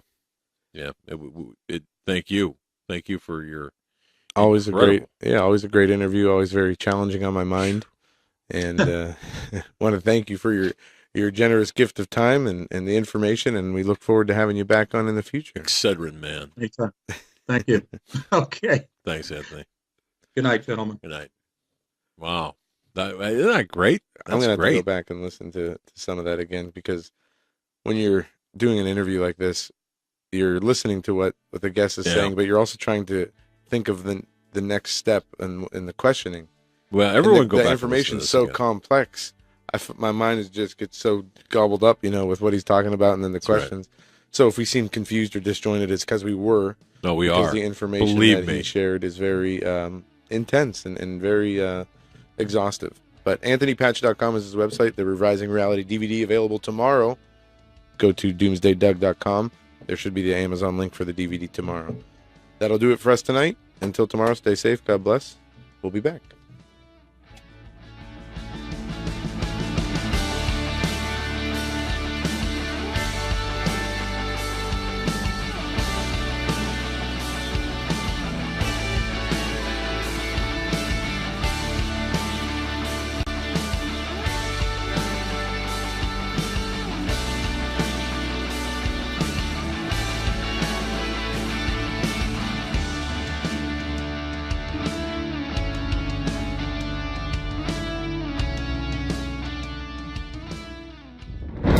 Thank you for tuning in tonight's broadcast of the Hagman and Hagman Report on the Global Star Radio Network. You can join Doug and Joe nightly from 7 to 10 p.m. Eastern Standard Time as they continue to bring you the truth and keep you up to date with the latest breaking news as we enter the close of the age. The Hagman and Hagman Report has been a presentation of the Global Star Radio Network. Thank you for joining us.